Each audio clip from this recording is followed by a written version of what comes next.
Now we're going to have Sister Donna Brown. I guess.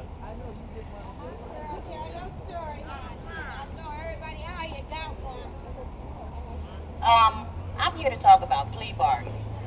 And for us black people, that's something, the first thing they have is plea bargaining. And you have to learn sometimes to say, no, I'm not going to take the plea bargain. I'm going to actually make them do their job and find me guilty. The big problem, too many of us were quick to say we're going to take the plea bargain. We have to stop that. If it wasn't for Deasia and Destiny and Miss Bruno saying, no, we're not going to take the plea bargain, we're going to stand up because my daughters have been brutalized. That's how you start right there. Stop taking the plea bargain. Stop going in the back room taking the plea bargain, black folks.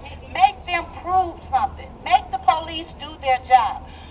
And I tell you this because when you're a concealed weapons carrier, the first thing they tell us after we've used our guns, they tell us, you plead the fifth and you plead the sixth. First of all, I ain't saying nothing and I need a lawyer. Therefore, that lets them do their job. Once my lawyer come, I'm good. And I tell you this because that's how plea bargains get started. Right there, being afraid to say, no, I ain't taking the plea bargain. I'm going to let you do your job. Let them do their job. Stop making their work so easy for them. Once you take the plea bargain, technically you take the power away from the people. We can't help you as much when you done took a plea bargain. But long as you ain't took the plea bargain, I'll die for you if you right. And that's what it's all about. Every activist out here, we put our lives on the line. This ain't just something we do. We've got another rally coming up that's just as serious as this one. And we're talking about lives being threatened on the whole east side. We're talking about Huron Road Hospital. That's going to be on the 27th. We're going to take it to the decision makers. We're going to take it to 9500 Euclid Avenue in front of Cleveland Clinic. And that's where we're going to need all of your support. And make no mistake, it's a good chance that you might actually get a chance to see police brutality in action, because the activists, we bring in the noise, and we will not be moved. And the object of this here is a 6-hour marathon, letting Cleveland Clinic know that the community is concerned, we're dissatisfied, and we will not be moved. They've never had a rally for 6 hours. They've never had it. And it's not about us going to jail, but we're willing if we have to. So remember this. Plea bargain. Stop taking them. Say no. Let them prove the case. Because once you take the plea bargain, you take the power away from the people. Yeah. That's right. Right on. Right on. The power is in the people. Always remember that. The power is in the people. Hear somebody say, free Rebecca Whitby. Free Rebecca Whitby. Free Rebecca Whitby. Free Rebecca Whitby. Free Destiny Bruno. Free Destiny Bruno. Free Destiny Bruno. Free Destiny Bruno. Adam. Come on, baby, don't be shy. All right. So I'm here. I'm with Cleveland Fist with Caleb. Just talking about another thing that's been going on. It's been going on for 30 years. This case. This is the case of Mumia Abu-Jamal. This is the case of a Black Panther, a former Black Panther, who was a cab driver. Went out to help his brother who was being pulled over. He got shot by someone else. The police officer was shot, and they put Mumia on trial. They threatened witnesses. They paid off witnesses. The cops, the pigs lied on the stand, and he's been on death row ever since.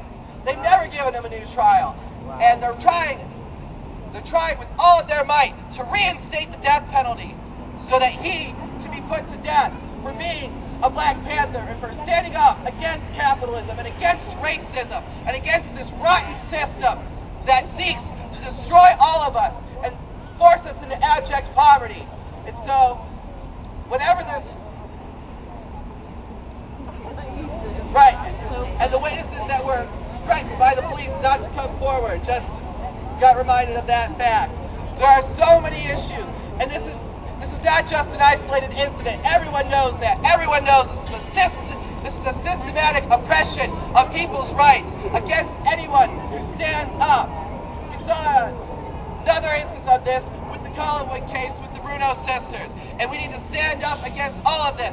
Stand up in Philadelphia, stand up in Cleveland, stand up in D.C., and stand up in every place where the pigs run loose and kill people either with their guns or with the lethal injection. We gotta stand up. So let me hear you say, brick by brick, wall by wall, we're gonna free Mumia, Abu Jamal. Brick by brick, wall by wall, we're gonna free Mumia, Abu Jamal. Brick by brick, wall by wall, we're gonna free Mumia, Abu Jamal. Thank you.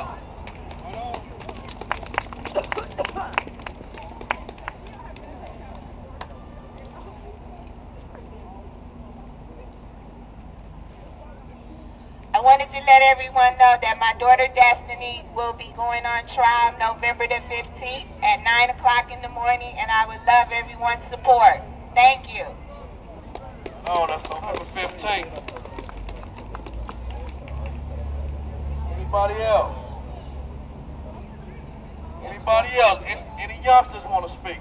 Right on.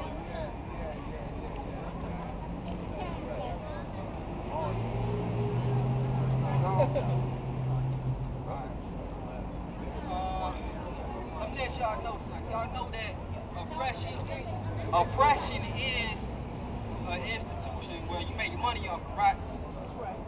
Brutality is an institution that you make money off of, right? Medicine, the prison, and also the education system that fails so much, people will make it higher. All this oppression, that we going through right now, it's to make money off. And I just have some stories about my involvement.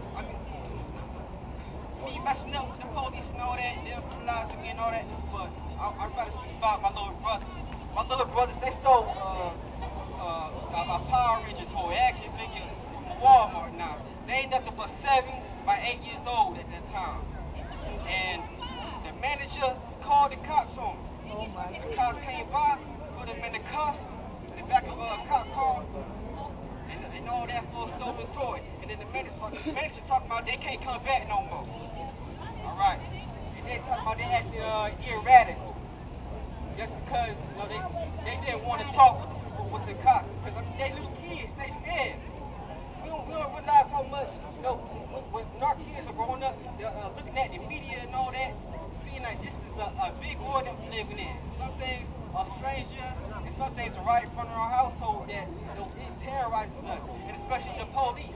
Especially when you're like 7 to 8 or something, when the police are acting like that, why you still in told like that? They talking about my little brothers out there erratic. So now the court say they gotta do a community service and like a few $100 or something like that. And I'm just wondering where that's coming from. And then with that, the police come in, mess with my little brother. You got the courts mess with my little brother, and then they put him on medicine. Because they talking about they hyperactive in school, hyperactive in that court case. And I know my little brothers are good. The little kids, they make mistakes. I mean, if you don't, still say you don't like pay the price on the court, but if you don't, keep my little brothers out of the store. If you don't put my little brothers on medicine, you don't have enough pay all this, have my mama paying all this money. No damn well, we can't pay these medical bills. We ain't got that Medicaid like that. They ain't all good like that. And they constantly giving so many of our black kids all these drugs and stuff, with all these hormones in it, and all these other poison stuff that kills our brain inside, keeping us sterilized. There ain't nothing but eugenics they doing with drugs. There ain't nothing but murder they doing with the prison and the cops doing all that. So, I don't know what to say about that. And I'm only like resolution, all this, besides all that passing stuff, and besides all this marching and talking about it, we have to put that stuff in action. We have to prepare our kids. We can't let it go. Our kids are still coming up thinking that Christopher Columbus discovered this land. No, if you're gonna be, fighting the oppression, fighting all that, we have to take them out of these schools, because they learn so much desensitization. You know what I'm saying? They learn so much to hate themselves. They learn